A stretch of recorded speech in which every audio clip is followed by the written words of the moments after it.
पाहत रहा फक्त धर्मवीर न्यूज। आपलं गाव आपली बातमी। कत्लीसाठी आणलेल्या गायी व वासरांना शिवप्रतिष्ठान हिंदुस्थान गोरक्षा समिती यांच्या वतीने खाटकाच्या तावडीतून जीवनदान। मिरज शहर पोलीस हद्दीतील घटना। मिरज वृत्त। सविस्तर वृत्त असे की मंगळवार दिनांक 10 सप्टेंबर रोजी रात्री 11:30 वाजण्याच्या सुमारास मिरज येथील मंडले प्लॉट फातिमा मस्जिद जवळ गायी कत्लीसाठी आणलेली माहिती शिवप्रतिष्ठान हिंदुस्थान गोरक्षक समितीच्या कार्यकर्त्यांना मिळताच कार्यकर्त्यांनी मंडले प्लॉट येथील आरोपी मेहबूब सैपान शेख यांच्या घरी पाहणी केली असता एक गायी कत्तल करत असल्याचे निदर्शनास आल्याने त्यांनी फारुख शेख याला जाब विचारला असता आणखीन काही गायी कत्तलीसाठी आणलेले दिसून आले।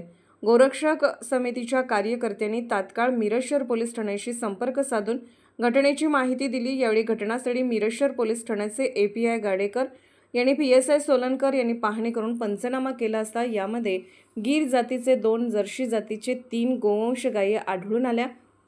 यावेळी अधिक चौकशी केली असता एक गायी कत्तल करत असल्याचे आढळून आले। कत्तल केलेल्या गायीसह सर्व गायींना सुखरूप मिरज शहर पोलीस ठाण्यात आणण्यात आले। त्यातील एक जर्सी जातीची गाय पोलीस ठाण्यातच व्याली असून एका बछड्यास तिने जन्म दिला। सदर आरोपींना पोलिसांनी अटक केली असून अधिक तपास शहर पोलीस ठाण्याचे API गाडेकर यांनी PSI सोलनकर करत आहेत।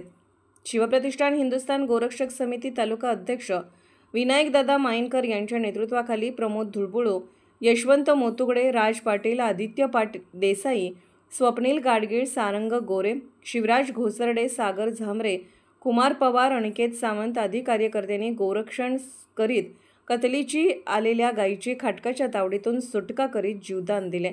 आरोपींना ताब्यात देण्यासाठी शिवसेना शहर प्रमुख शाकिरा जमादार यांनी सामाजिक भूमिका घेतली।